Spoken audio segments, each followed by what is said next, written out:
Kalau dia ada persoalan, ada satu persoalan, ada satu permasalahan, kemudian dia introspeksi diri.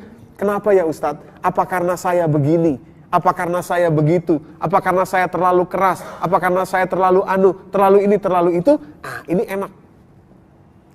Karena sudah membuka diri untuk evaluasi. Bapak Ibu, Bapak-bapak yang dirahmati Allah, Ibu-ibu yang dirahmati Allah di rumah, para jamaah tausiah subuh TV One dimanapun berada, serta jamaah yang ada di tempat, di studio, di Masjid Ar-Rahmah, kita ambil contoh Jepang. Ya, ini luar biasa Jepang ini.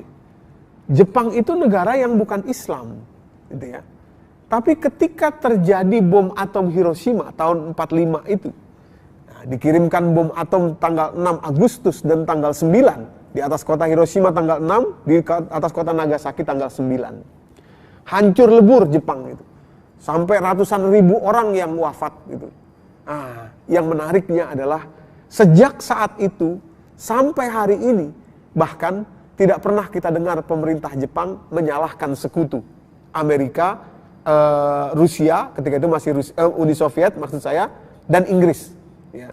Uni Soviet, Amerika dan Inggris berkumpul tanggal 27 Julinya di sebuah kota kecil di Jerman namanya Potsdam, memberikan warning kepada Jepang agar Jepang menyerah, kalau tidak akan dibom atom, dan betul-betul terjadi.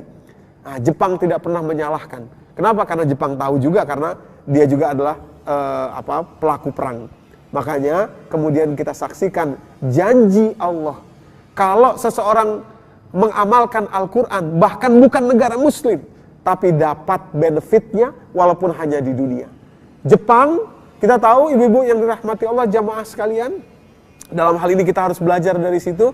Setelah bom atom Hiroshima Nagasaki, mereka langsung introspeksi diri. Mereka bilang berapa banyak guru yang masih ada, kita mulai membangun Jepang dari sekarang. Dan sekarang kita saksikan pangsa otomotif kita misalkan dan lain sebagainya, Jepang itu negara yang sejahtera. Kalau saya ditanya, kenapa Jepang bisa jadi sejahtera? Salah satunya karena tidak punya victim mentality. Ini harusnya kita yang harusnya belajar dari situ. Itu harusnya milik kita, sifat kita itu. Kita harusnya yang senantiasa introspeksi diri, maju, move on ke depan. Tidak perlu berlama-lama menyalahkan orang lain. Tidak perlu berlama-lama tinggal di masa lalu. Tidak perlu berlama-lama menuding-nuding yang lain. Tapi kita maju ke depan, memperbaiki diri, memperbaiki sifat kita. Nah, kembali ke konteks Al-Quran, Nabi Adam dan Siti Hawa punya sifat introspeksi diri. Tidak mau seperti iblis yang victim mentality. Tiga ini sama-sama dikeluarkan dari surga, iblis dikeluarkan dari surga, Nabi Adam dan Siti Hawa dikeluarkan dari surga, iblis dilaknat Allah, Nabi Adam dan Siti Hawa disayang Allah. Bedanya di mana? Iblis punya victim mentality, tapi Adam dan Hawa ketika mereka dikeluarkan dari surga, mereka tidak menyalahkan siapa-siapa, termasuk tidak menyalahkan iblis, padahal iblis yang menggoda. Quran surat ke-7 ayat ke-20. Fawaswasalahuma syaitan liyubdiyalahuma ma wuriya anhuma min sawatihima wa qala manahakuma rabbukuma an hadhihi syajara ila an takuna malakaini aw takuna minal khalidin. Iblis yang godain Adam dan Hawa sampai akhirnya terjerumus mendekati pohon yang dilarang Allah. Tapi ketika dikeluarkan dari surga, tidak pernah Nabi Adam dan Hawa menyebut-nyebut iblis.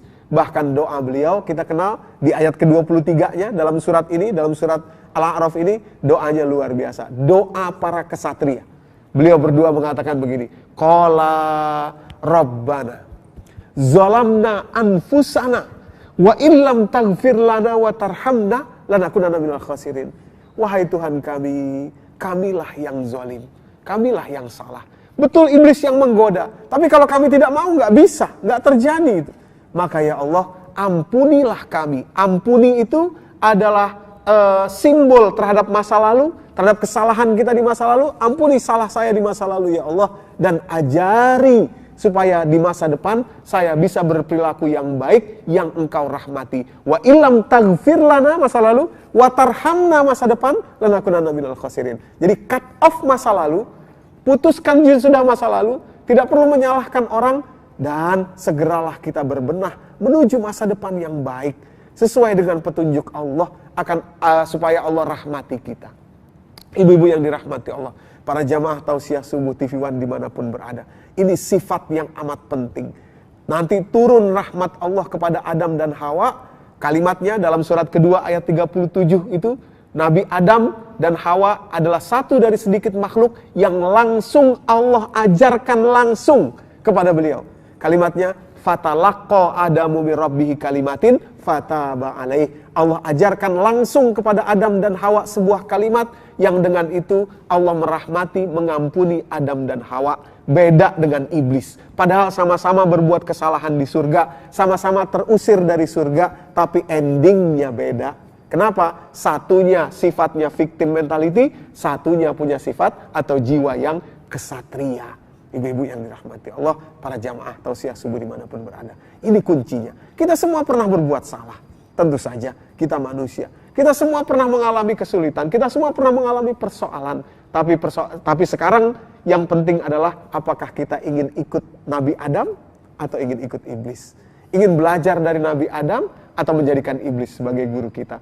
Konsekuensinya yang satu nanti tertutup keberkahan, yakni ke iblis. Dan yang satu lagi terbuka keberkahan hidup. Mari tidak menjadi victim mentality karena gurunya adalah iblis laknatullah alaih. Mudah-mudahan memberikan manfaat bagi kita semua. Billahi taufik wal hidayah. Wassalamualaikum warahmatullahi wabarakatuh.